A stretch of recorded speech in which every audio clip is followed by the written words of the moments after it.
Thank you. We're going to get started with our last session of the day. This session features two investors. You call yourself an investor, right? Yeah. Okay. Paul Graham from Y Combinator and Mike Moritz of Sequoia Capital. Arguably not exactly two ends of the spectrum, but towards the beginning of the spectrum, two very prominent, very interesting, and in Sequoia's case, very successful investors. Paul is just early in the game. We right? have a lot of potential. But yeah. And I thought that there could be no better two people in the world to discuss early stage tech investing, the role of revenue in investing, those kinds of topics than these two gentlemen. So I'll first let Paul introduce yourself and explain Y Combinator, and then I'll let Mike. Y Combinator invests in a whole bunch of startups all at once, sort of mass production for startups. So we'll invest in like 25 or 30 startups at a time, twice a year in batch mode, and work with them intensively for 3 months, at the end of which we have a presentation, a day where they all present to investors. There's so many of them now, they only get 5 minutes apiece. So that big day is called Demo Day. And then after that, we hope they get the next round of money. So we're just trying to be first gear. Okay. And during that time period that they're with you, are they incubated? Are they, what do you do? The main thing that we do that's useful is, we do a bunch of things that I wish I didn't have to do, like, arbitrate conflicts between founders and stuff like that, right? But the main thing that we do that's useful is try and figure out what to build first. Okay, Michael, go ahead. So I'm with Sequoia, and and Paul, what's your average investment? It's about $25,000. $20,000. And we like to invest small amounts of money as well. And I've never really understood why people would say in the venture businesses, they often do, that they have minimum sums to invest and that it isn't worth their while unless they can invest $5 million or $10 million. I've always thought that if somebody offered you an opportunity to buy a quarter of a company or a fifth of a company for $1 million, I don't know why you'd want to pay $5 million for the same privilege. So it's always puzzled me. And I think also companies with very small amounts of money tend to work better over the long term as well, for a whole variety of reasons that we can talk about later if you're interested.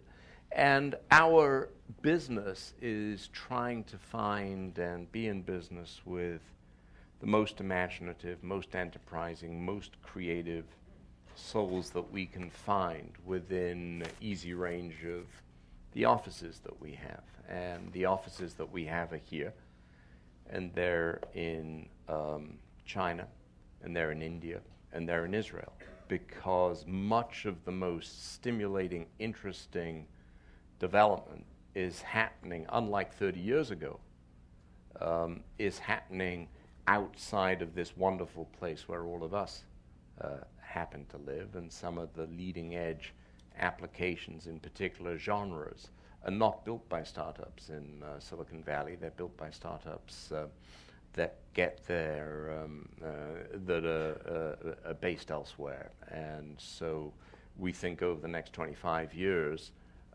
that's going to be, while Silicon Valley is always going to be an incredibly important place for us, and we have as many people here in Silicon Valley as we have ever had, the currents of history are undeniably running fast elsewhere. Okay. If you ask most venture capitalists, what are they looking for in a company they fund? They will tell you they want a proven team with a proven technology with a proven business model.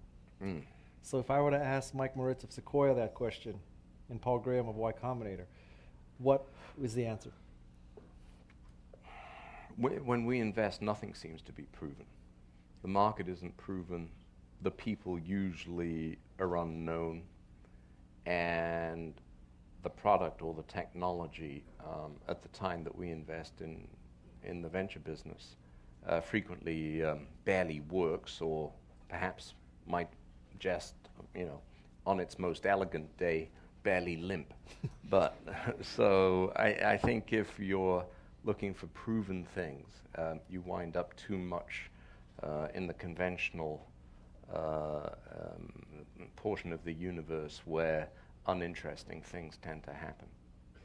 Do you think that completely different orientation from most VCs is an essential part of Sequoia's success?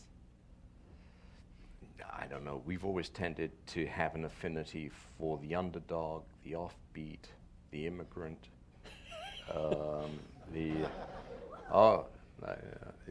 That's a very serious observation, actually. It's part of the reason we're in China and India and Israel, because those people don't come to Silicon Valley anymore. And you yourself are an immigrant. Yeah, as I am. There's only one person and it's no accident. There's only one person who works at Sequoia in Silicon Valley who was born in Silicon Valley. Everybody else has come from outside. Who's that? Kwame, Mark. Huh. He's our minority hire. He's the tall white guy? Yeah. He's the white boy, huh? Okay.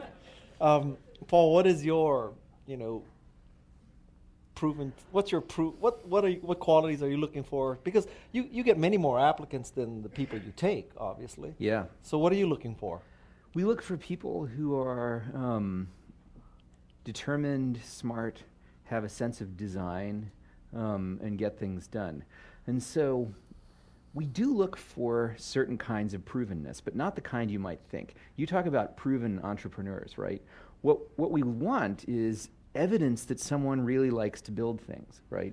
We want people who are really good at building stuff, technology.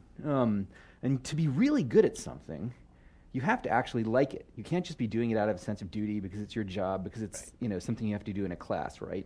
And so it's very hard for someone who really likes programming, for example, to get to age 23 without having built something outside of school or work.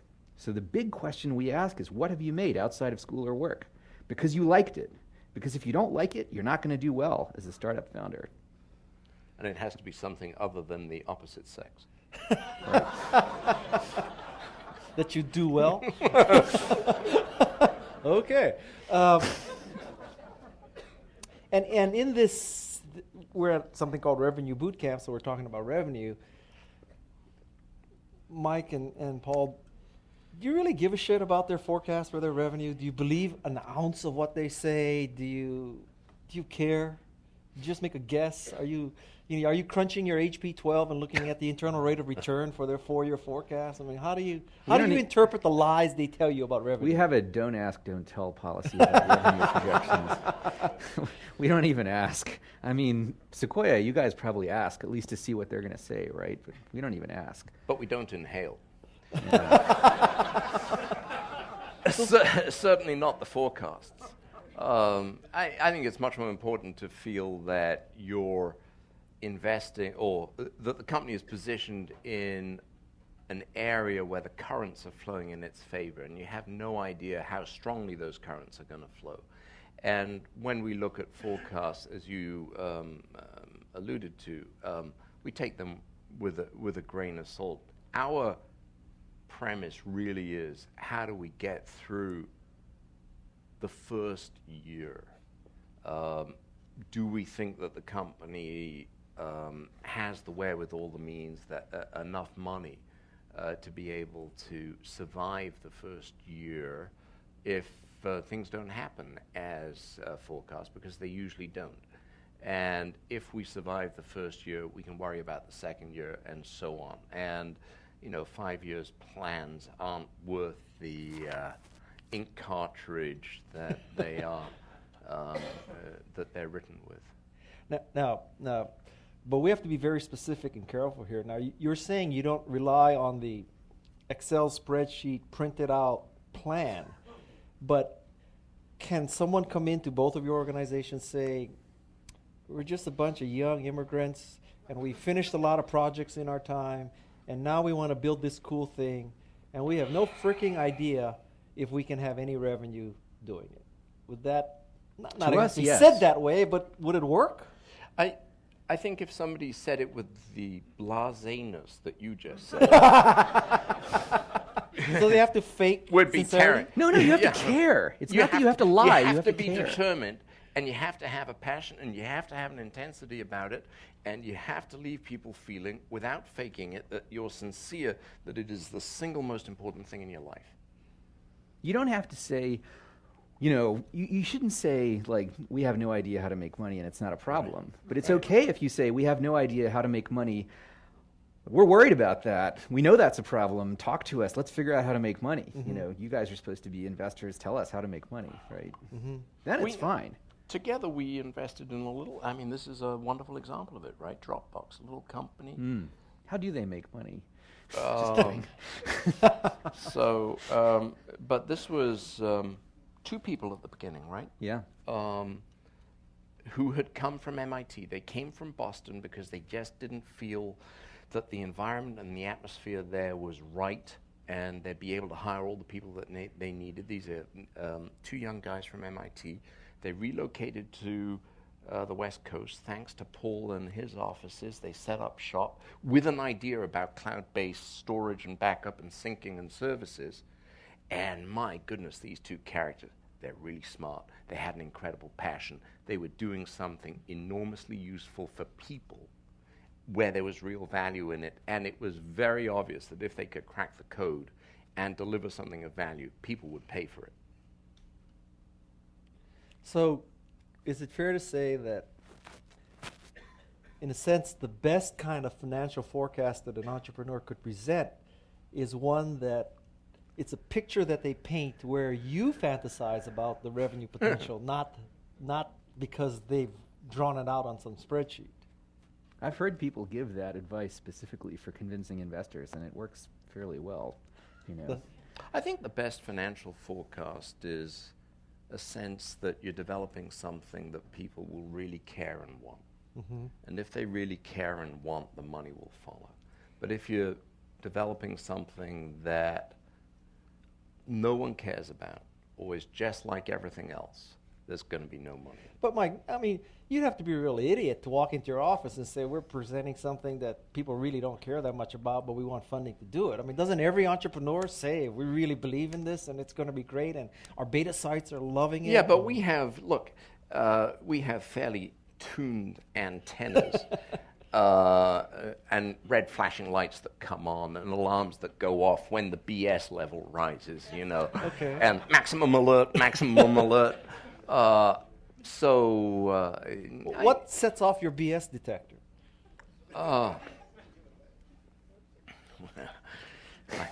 Nobody wants to answer this. There's so many things. Well, just give us a few.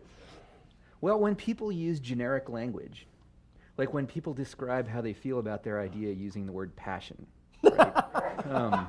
Never use the word passion. You should show passion.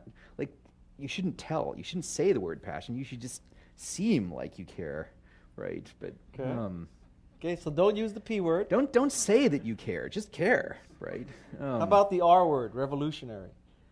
I don't think there's anything revolutionary. Now, the PR meisters and the marketing departments will tell you and the evangelists of yesteryear, the reformed evangelists, will tell you that there are lots of revolutionary companies and revolutionary products. But I think if we're all very candid with ourselves, almost every single company that gets organized in Silicon Valley is an evolutionary company and an evolutionary product. I don't think you can fake sincerity, and I don't think you can fake the pursuit of excellence or a cause to which you have devoted more time and thought than almost any other than other people around you. You may be able to fake it for a few minutes, but it's not going to survive close scrutiny. Okay. Another very sticky topic with entrepreneurs is how do we present our competitive analysis, right? So the typical entrepreneur puts up a grid, and guess what? Their column is everything's checked off, and their competitor's column, nothing's checked off, right? So, at Garage, we've never had anybody come in where their column wasn't fully checked off. So what's your advice for how entrepreneurs should present a competitive landscape? Well, all of these questions, it depends on the kind of investor they're talking to. Basically, the smarter the investor, the more you should just be candid. Because a smart investor will just, if you lie, they'll notice you're lying, right? So you're saying that the entrepreneurs that came into Garage thought we were stupid, so... Well, they might have mistakenly thought you were stupid, right? I'm not saying whether they were correct or not. Right? Okay. But did you live up to expectations? We exceeded them. In several cases, we exceeded them, yes. But the smarter the investor, when you're talking to really smart investors, which are the kind whose money you presumably want, then you should just tell them what you would say amongst yourselves, right? We're worried about such and such company because of such and such, but we think we have an edge because of this, right? Just tell people what's going on. It's the better the investor, the more it should be like going to the doctor. Don't lie about your symptoms. Tell them exactly what's going on, right? Okay, Paul? Not Paul, Mike? No, I agree with what Paul said. Yeah, just being honest about the competitive landscape? Because most entrepreneurs would say, wow, if I admit that our competitor is better, they won't want to fund me. No, I think it's better for everybody, and we always say this to people, and they never believe, or they rarely believe us, but we tell them, look, you don't want any surprises, or you want to minimize the number of surprises that you have about us if you like to choose us as your partner in business. So go out and talk to people that we've been in business with and make up your own mind. And we also we know that there are going to be bumps and we're going to hit potholes and have hiccups as the way that the business develops. But the fewer surprises, the better off everybody's going to be. So it's a very unhealthy way to begin a long business relationship where an investment is won, and then in the first formal meeting after the wire has crossed the line, the bad news and truth is conveyed.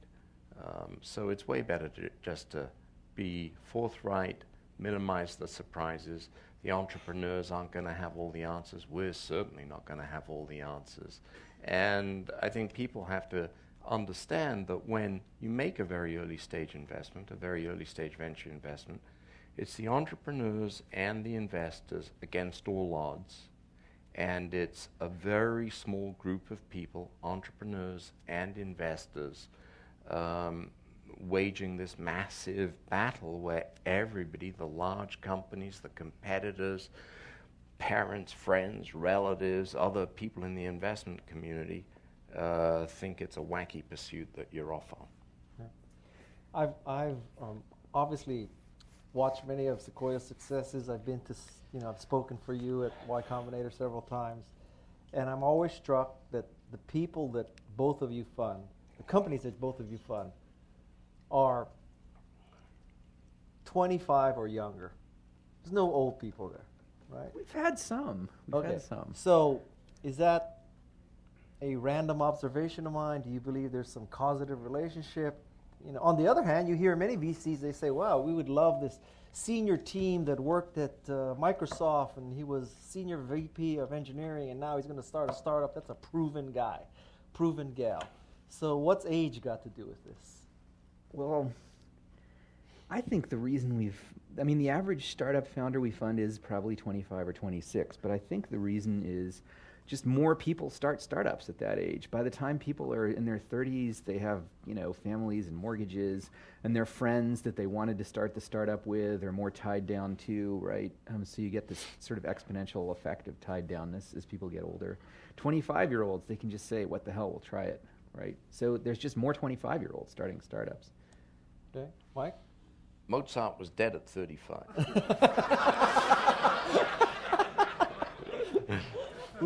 Or 33, I don't know. But he was proven. He was a proven composer at that point. So what? So are you saying that... is the sweet spot for Sequoia, Larry, David, Jerry, PhD student at Stanford University, not business school, engineering department, and Bingo, bingo, bingo. Yeah. Yep. No doubt about it. Are they creating products that they themselves want to use, or they believe they read that there's a huge market, so we're going to go after that market? What are they doing? It's ideal if they're building something they themselves want to use. Mm-hmm. The next best thing is something, that someone very close to them, like their wife or sibling, wants to use. Okay. That's right. That's right. It means you have a very deep understanding of what's essential in the product, which is something you can't intellectualize. I agree with Paul, and obviously there are examples of people at later stages of life who develop very interesting ideas, but you think across... Like who? Well, I'll leave you to come up with those. But extraordinary people, when you can go across all of the sciences, and most people have done most of their incredibly fertile, imaginative, and creative work because of the reasons that Paul mentioned, because of the lack of distraction, because of Evelyn Waugh said that in a different business, he said, the greatest enemy, he was a writer obviously, he said the greatest enemy to good art is the sight of the perambulator in the hallway, sight of the baby pram, to convert it into English, in the hallway. And you lost me there for a second. The stroller. The stroller. Stroller. Oh, stroller. I got it. The greatest enemy, Guy, the greatest enemy to good art is the sight of the stroller in the hallway. Okay. And I think that's the same. It's a similar issue very much with young companies. How about the cane? For the benefit of this audience, I would love you to explain what they should reasonably expect a Y Combinator or Sequoia to do for them. Because my answer is very simple, which is beyond all the promises and everything. Our goal is simple, and if we don't live up to it, our business perishes, which is, Miss or Mr. Entrepreneur, if X number of years from now, 5 years, 7 years, 8 years from now, you can't say to a buddy of yours or an acquaintance or a friend that having us as a business partner was one of the very best decisions that you made in your business life or in the evolution of your company, then we failed you. Okay, that's a good general answer, but does this mean you're giving them 5 hours a month, 10 hours a month? Are you opening up your Rolodex? Are you calling up Jeff Bezos to put in a new server from two guys in a garage? I mean, what can they reasonably expect from Sequoia to do? I think these companies all have their arcs. Mm-hmm. The needs and challenges of 3 people are very different from the needs and challenges of, if everything goes well and the company 3 years later is 300 people and it's got a completely... But think of the little company where it's 3 people and you're trying to convince a few engineers to join you and the engineers don't want to leave, and then you're trying to convince the management to join you and the management doesn't want to leave, and then you've got a product and the customer says, why should we buy from this rinky-dink little startup? Those are very different challenges to the ones that the more mature company is going to have. And we have got to be able to help the really small startup with answering those sorts of tasks and challenges. They may want, we're an investor, I noticed in one of your sponsors here, Rackspace. They may want special deal from Rackspace, for example. Well, we're going to see what we can do on. It's all those little nitty-gritty things at the beginning. And with a great intensity in the first 12 months in particular of one of these companies, because you get the first 12 months right, chances are the next 60 months and the next 10 years are going to go right. If you get the first 12 months wrong, you're going to have a really tough time changing it around. And I think also you've got to recognize we're investors. We're not managers. We're not confused. Our job is to bring the people into the company, help get the company into the market. Help if we've got to go out on customer calls, go out on customer calls. But then the very best thing for all of us is the company's able to recruit its own people, the company's able to point to its own customer list to bring in new customers, and then the nature of the challenge changes, and you're 5 years into the company, and then you'll find that there's some massive, huge deal that they can't get, where there's, an emergency call and things happen, or the conversation changes to how do we enter the Japanese market, or what's the best way to figure out how we survive in China, or, what are the perils of outsourcing a whole bunch of stuff in India, and then the issues of, raising more money or going public, or all of those sorts of things. So the nature of it all changes over time, as does the relationship. And the relationship with a startup that runs the arc. I mean, in the first few months, we can be on the phone every day, or have meetings every day, or certainly be on email every day. And then the frequency of the contact as the startup survives, the frequency of the contact in the healthy relationship should diminish, not unlike the sort of experience everybody has as they, and like all analogies, this is a little tired, it's a tired analogy, but it's the evolution of a family if you're a parent, where there's every moment early on, you're attuned to the needs of the infant, and then over time, by the time it's college age, you don't want to know anyways. Your answer to that question about, specifically Y Combinator, but in general. I mean, is a Y Combinator, you're with me for 90 days, I help you, we push you out, sink or swim, aloha oi? No, we stay in touch with people after the 90 days. All it stops after 90 days is we don't have dinner once a week. We have dinner with everybody once a week for the first 3 months. Until a year ago, I used to actually cook the dinner. But it got to the point where it was really ridiculous. I think everybody's glad I'm not actually doing the cooking anymore. We focus on two things because we're so early, right? Like a VC fund, like Sequoia, they can give you advice about how to do an IPO, right? I don't know anything about IPOs. What I know about is the kind of problems that people face in the very beginning. Like, for example, there's 3 of you starting the company. Oh, no, sorry, it's 2, right? That's the kind of thing that happens in the very beginning. That happened at YouTube. YouTube was 3 people when we encountered them. And within the first week, there was a headcount reduction of 33%. And it was 2 people. And that's our life. And, the YouTube people needed more than $25,000. But the intensity of the relationship when it's just 2 people, it's, if you haven't been involved with it, if you haven't lived it, if you haven't seen it day to day, it is hard to imagine the extent of the emotional connection we have with these things.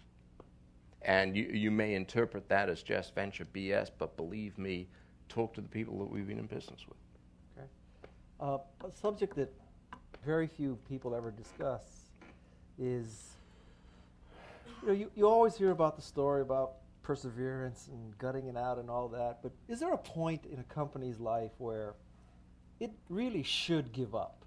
It should return the money that it has, if any. It should sell its assets. It just wasn't meant to be. Not necessarily the people were bozos or whatever, but just, is there a point, and how do you know what is it? If the founders have given up, as long as the founders haven't given up, they can morph the company into anything. I mean, maybe you could get into some case where you'd gotten deeply in debt and there was no way to dig yourself out.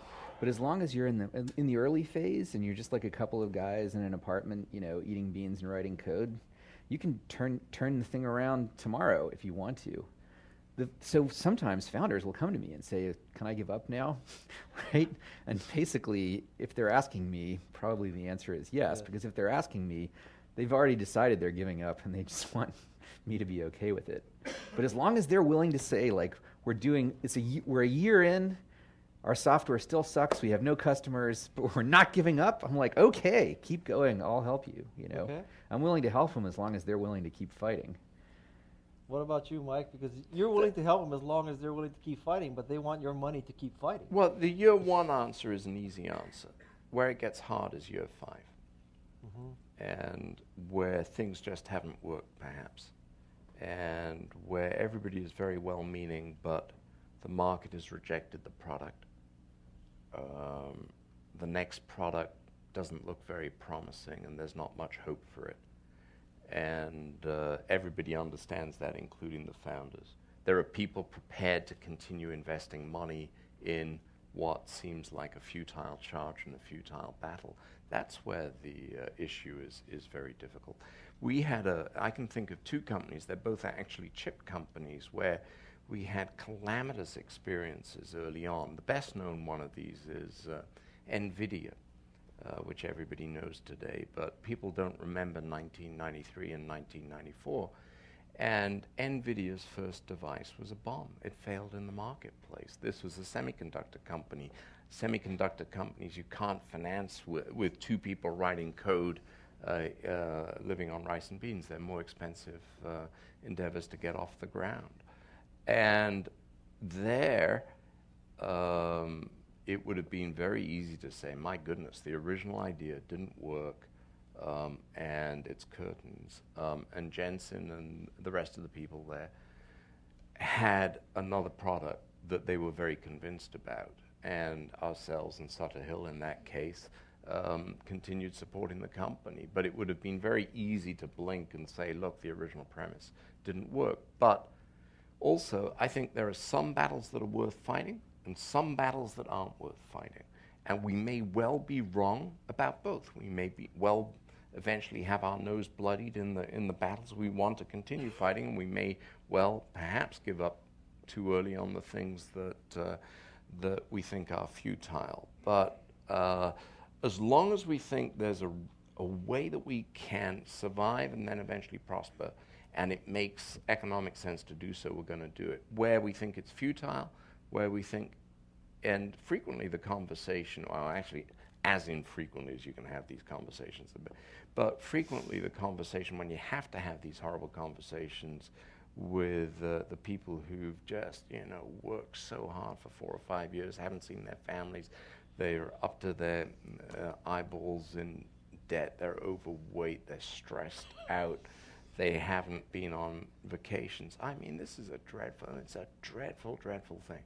But the conversation is, you're only going to live once. Do you want to waste the next 3 to we may be wrong, sir, but do you want to waste the next 3 or 5 years of your life on something that's an enterprise that is doomed to failure? That's the conversation. Okay. A real tactical question. What makes a good board meeting? What should happen in a board meeting, an ideal board meeting? Because I've been in many of them. And we're not in it. Okay. That's for me. That's ideal. We're not simple there. Answer. Yeah. I've never been on a board, and I never will. We don't take board seats, and I think you can do a lot of the things. Not all of the things a board member can do, maybe, but I think you can do a lot of the things a board member can do without being a formal board member. I mean, any advice you want to give as a board member, you can give not as a board member. It just doesn't have any standing, right? But like, if it's good, they'll listen. One hopes. But that was a silly answer. You can give the serious answer. No, I think the most interesting and most important things at companies happen between board meetings, not at board meetings, and the board meetings usually just ratify those sorts of things. And if the involvement of a company is just the board meeting, it's just the investor showing up at the board meeting, from my point of view, I'm not very interested in that. It's just not a very interesting or fulfilling thing to do. So usually the best ones are brief, they're short, there are no surprises, but that's because all of the important things have basically been discussed, talked about, chewed over beforehand. And sometimes if there are different parties and constituencies associated with the company, you have to resolve those during board meetings. But our obligation is pretty intense with these companies. If Y Combinator elects, if Paul elects not to invest the next $25,000, his company's not dead. If we've made a commitment to a company and said we're going to be your investor and sign up. And if we don't invest the next $2 million or $1 million or something, that company is going to have a very, very, very tough time. So there's an enormous obligation. It's easy. Paul's in a slightly different part of the business to us. But we can't abdicate the responsibility that we've signed up for with these companies. What if a CEO specifically has bad news? Sales are down, big sale didn't happen, product is late, whatever. How do you play that scenario? Do you call you up and before the board meeting, or you spring it at the board meeting? Obviously not. What do you do? CEOs usually do not have good news.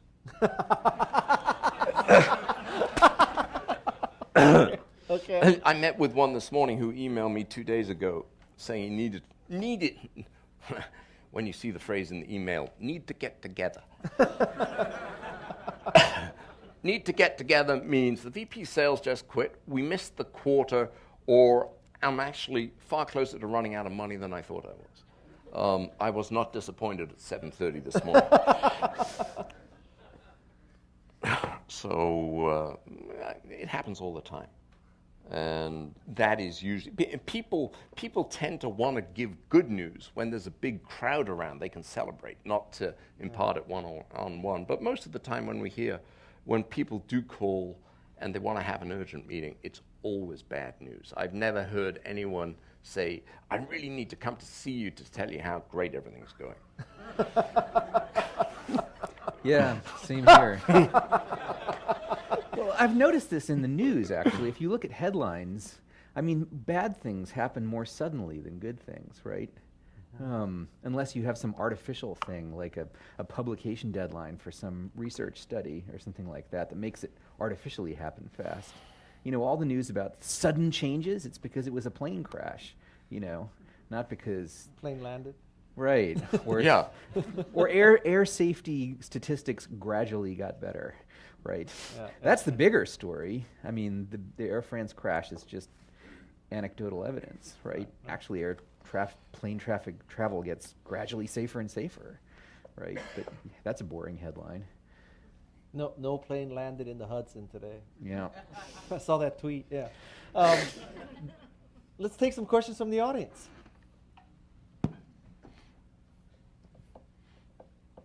Hello, yes. Can you hear me there? Yeah. Okay. Yeah, I'd just like to know all three of yours opinion on what do you think the next big wave of innovation is going to be in the next 5 to 7 years as you see it? Okay. Who's going first?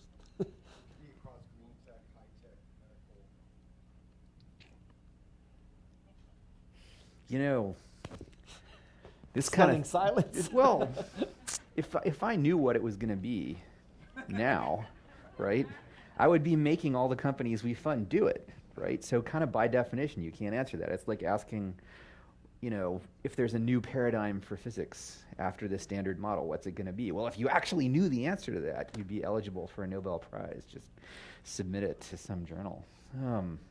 So it's hard to answer questions like that. I can tell you a specific version, though. Like, I was thinking about this while people were talking about Twitter before.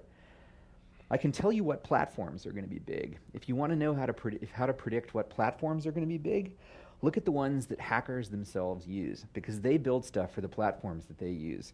We have a ton of companies building stuff for iPhones right now, and it's because they all have iPhones, right? Not one is building stuff for the BlackBerry, because none of them use BlackBerries. BlackBerries have some amount of market share, but not among startup founders, right? So look for the platforms that hackers themselves use, and those are the ones exciting things are going to happen to. And that's really bad news for RIM, by the way. How about Nokia? Nokia, what's that? They this Finnish company that makes cell phones. How about Pre then? Yeah, nobody's building anything for How about Pre's Android? either. They would like to build things for Android, but where are the Android phones, right? Okay. Okay, Michael, your prediction? I don't know what the next. People frequently ask what the next big thing is.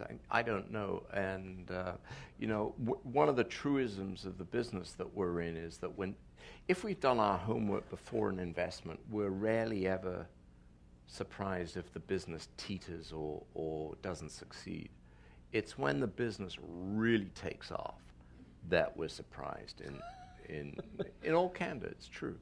You know, I'd been at Sequoia for about a year when, at the end of 1987, there were 4 or 5 people from Stanford who had an idea about how to network networks.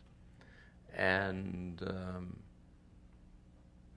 the company had sold $400,000 or $500,000 worth of products. The one early customer had been Hewlett-Packard. The Hewlett-Packard engineers were very upset with this little company, and they were threatening to return a few of these early units. There were a fair number of strains and tensions inside the company, and if anybody had said, you know, this company is going to be known around the world as a company called Cisco Systems, I mean, and all of these things that happened to that company happened over the ensuing 18 years, I mean, we would have thought we'd landed on a different planet. We were just looking at trying to survive the first year. What's the lesson to learn from that Cisco? So I never heard that story. That's a great story. So was it? But I think it's true of most companies. I was not at Sequoia when Don helped to organize the original financing of Apple, but somebody sent me in the last few months, and I'd read it years and years ago for a different reason, sent me the original Apple business plan. Actually, it was the gentleman who'd helped with Mike Markler, who'd written the original Apple business plan, and we were chatting about it, and he said, you know, we were sitting down there needing to devise and invent things that we could put in here because we couldn't get to a market size that was large enough, and we had absolutely no idea. We thought this, you know, the original application was going to be for people keeping their recipes at home, and they had no idea about.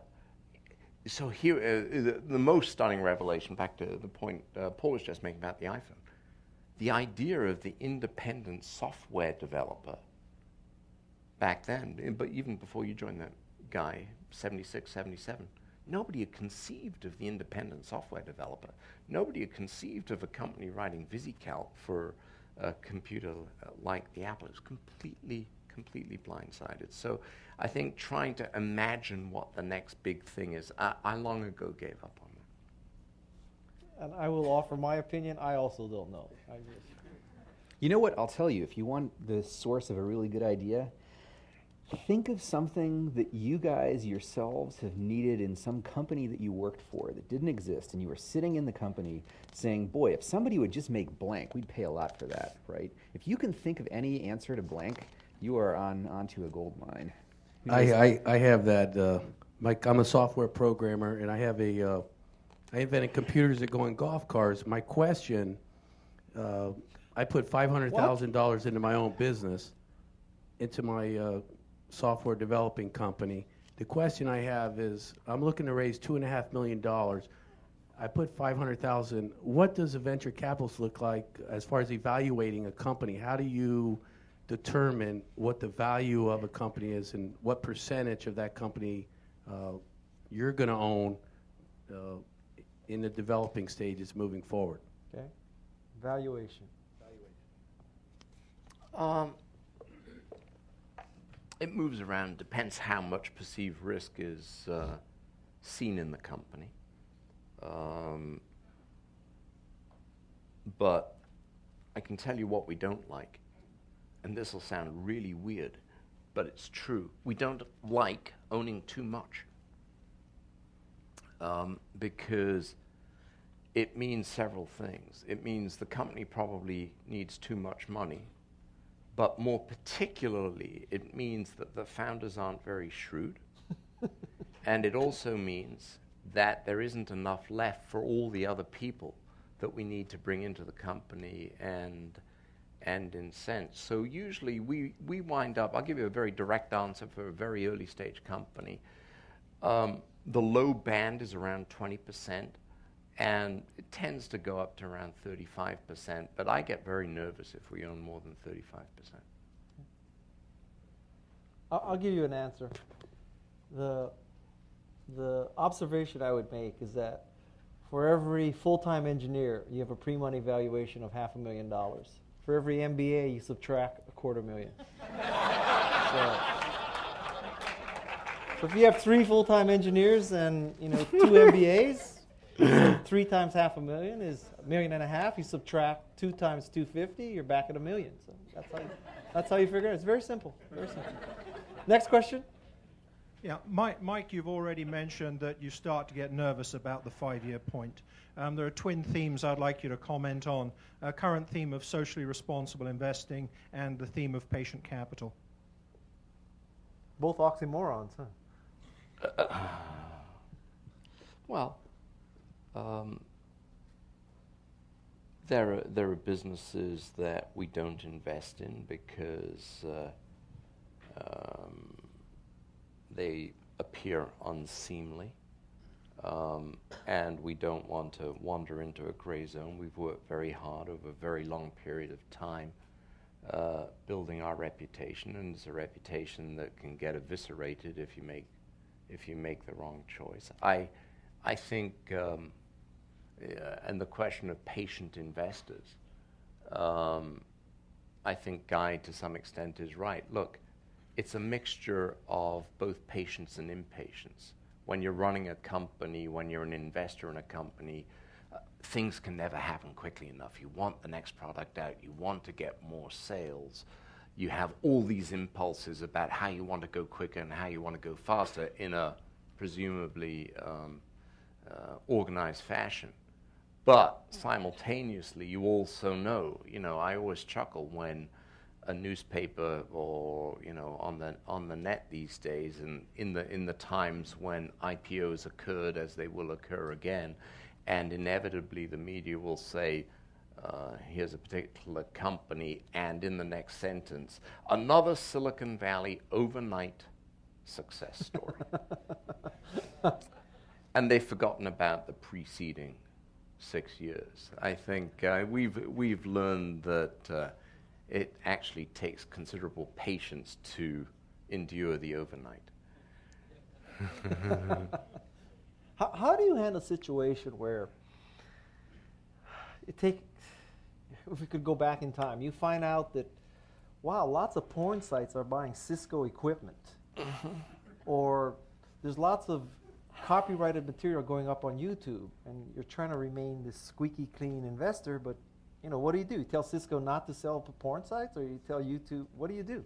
Well, we also had the issue of PayPal, where we had, there the issue was that the site was being used for gambling, and aroused the ire of, there was every attorney general in the country, including the ones, interestingly enough, in Mississippi, who I'm not sure that they had a background of moral rectitude, but how about New York? Yeah, well, they did in New York City. It was just when they ventured out of the state that they ran into problems. Look, we want to. I think you look at the early traffic at Yahoo, and sex queries were probably among the highest. But we're not gonna. We're not on a mission to improve the human character. I mean, That's a quote. VC not interested in improving human character. So our companies, they operate clearly within the confines of the law, but they come inevitably to represent all the good things about the society that we live in, and they also inevitably come to represent some of its flaws as well. It's just life. Okay. Next question. This is actually for all three of you. How do you feel about husband and wife teams, and have you ever funded one? Yes, both male, female, and male, male.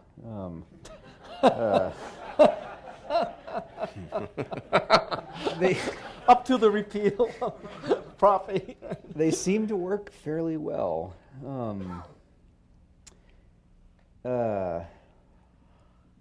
It's better if it's what you want to have. What you want to make sure is that the husband-wife team, like they would have both been in the startup even if they weren't married, right? You don't want the case where someone's doing a startup and they drag their spouse in because they're their spouse and not because they're the right person for the startup. As long as they're the right people, then it seems to be okay. Okay, Mike? We've financed companies like that. Cisco, Sandy Lerner and Len Bozak, the two founders were husband and wife. I think I can think of other places where we've had brothers or sisters, or in some cases sons or daughters working inside of the same company as well. I think it does require heightened sensitivity because clearly it creates a certain set of social dynamics that aren't apparent in most companies, but it's clearly something that we've learned to live with in a common. But on the whole, look, 98% of the companies that we finance, they don't have that sort of setting anyway. But you certainly wouldn't view it as a positive that husband and wife are starting a team, would you? Ideally, you shouldn't care either way. Ideally, they're just good people, and the fact that they have X relationship to one another or not, it shouldn't make that much difference. Okay. Next Ideally. Hi, Guy. So this is the token China question. I think we met 9 years ago on 60th floor of the Grand Hyatt in Shanghai. But anyway, so... I thought you looked familiar. Yeah, what was I doing there? I don't know. So before, at that time, Sequoia had not entered China. They entered China, I think, a few years later. And I kind of watched it methodically and how you guys did that. So my question now is 4 or 5 years later, after you really cut your teeth there, what are the obstacles you're going through now? How is that different from what you go with in startups here in the U.S.? And then is your horizon longer? Because my feeling about China is, barring some speculative backdoor listing on the Hong Kong Stock Exchange, the M&A market's a lot less. So what is your horizon on these investments? Well, there are multiple questions there. And when we went to China, we didn't for a moment think it was we started, the first business that we built outside of California was in Israel. And it took us multiple years. And Israel obviously is a much more confined geography, smaller population, less of a language barrier than one contends with in China. But it also informed us and taught us a lot about what was required to operate in an arena where, in a different time zone, thousands of miles away.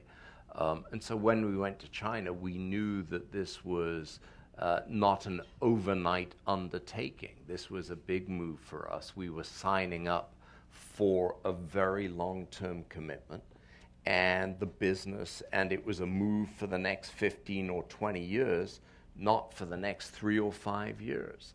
And so think of all the things that you have to do: build a team, build a presence, begin to make investments, develop. And we felt that the investment process that we've worked on so hard here can be translated into other places. What we cannot translate or pretend to hope to translate is all the network of connections and understanding of the market and the nuances of the local setting, which are completely obviously foreign to us. We knew too that there would be all sorts of surprises, bad news. Didn't know what they would be, but we knew we'd braced ourselves for that. But also felt that, my goodness gracious, despite all of those things, despite the unpredictability of the topography, the underlying trends were so dramatic, so wonderful. The hunger, the desire, the ambition, the work ethic, so intense in China compared to anywhere else in the world, that we really wanted to do it. And we're now 5 years or so into this and feel very, very vindicated. In fact, literally on the way here, or just before I left the office, I was writing a little note that we're circulating internally. We distributed holdings today from 2 investments that we made in China 3 to 4 years ago. And I can tell you, I was in China a few weeks ago, and there was a CEO of a company who was very, very apologetic and about his growth rate. And I said, and you will chuckle. He said, yeah, it's a really bad year. What do you mean it's a really bad year? Last year, revenue is a profitable company. Last year, revenues were $120 million. This year, revenues are $180 million.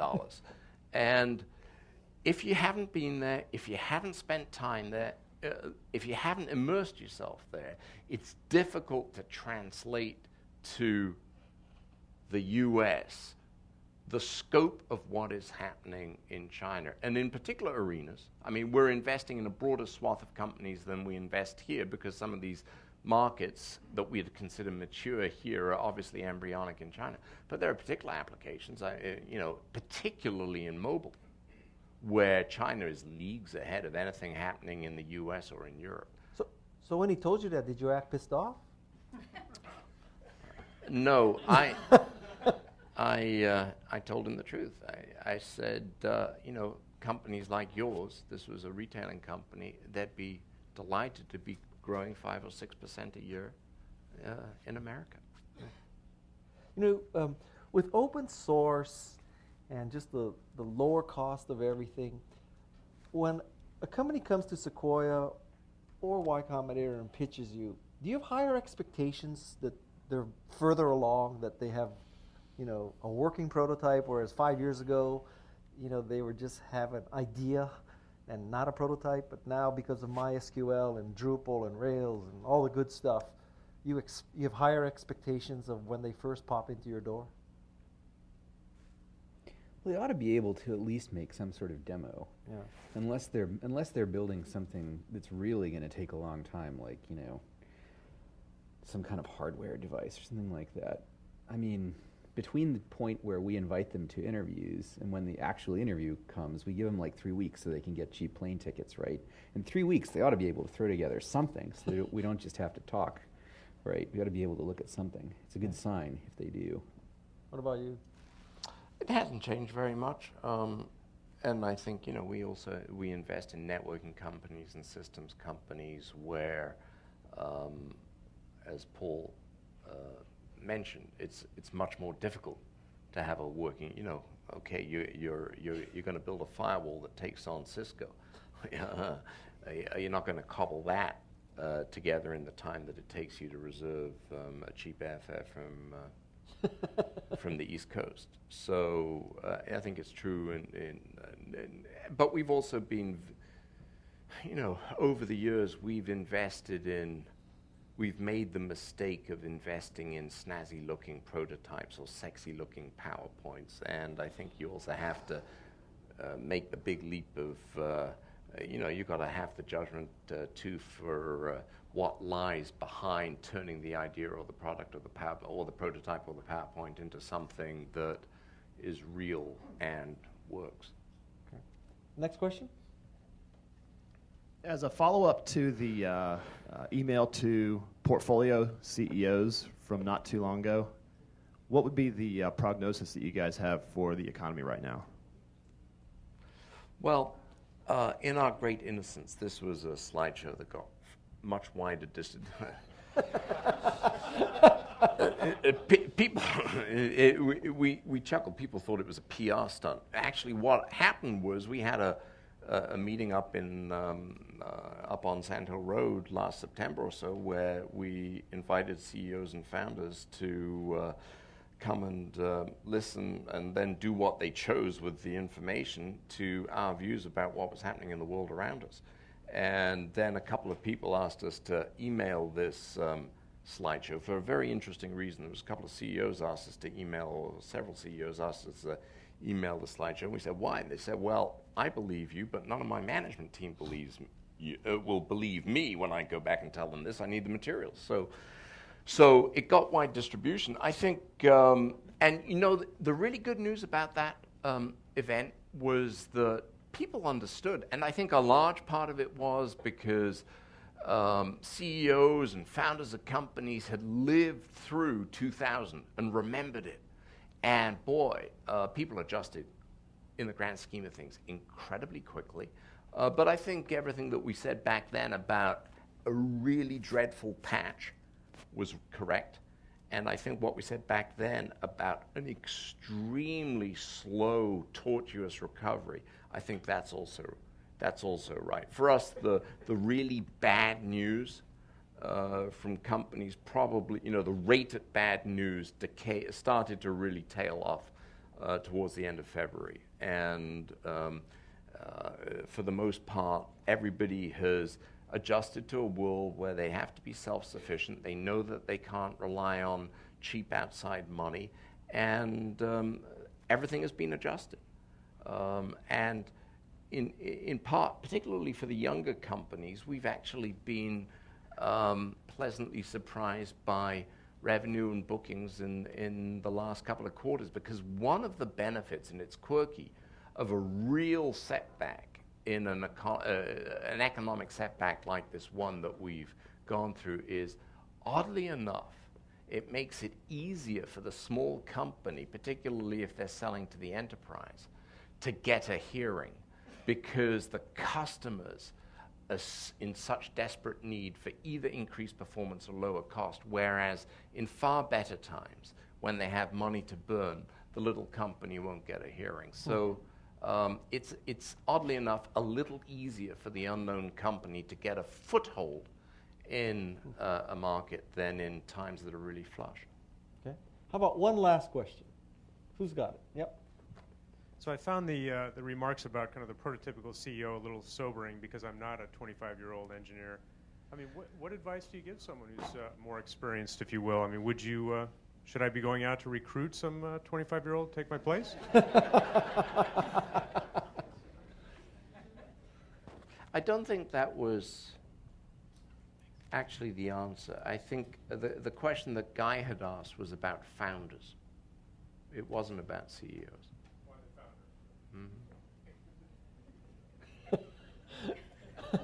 Mm-hmm. He's the founder, though. Well, we live in a state where there's no discrimination. In investing or in employment? In both, actually. I mean, all jesting aside about Mozart dying at the age of 35, we've also invested in a company that was started by a grandfather. That's avoiding the question. Look at your audience. Huh? Look at your audience. How many people here are entrepreneurs and are over 30 years old? Raise your hand. Now, will any of us be able to present to you and get funded? The honest answer to that is absolutely yes. The easiest way to get a response is send direct email either to Paul or to myself. And if the idea has, in our warped mind, real merit, absolutely guaranteed, there's an open door. The problem is they all heard, oh, he's interested in my deal. Which is not exactly what Mike just said. No. To quote our departed leader, bring it on. So thank you very much. Please join me in thanking both Paul and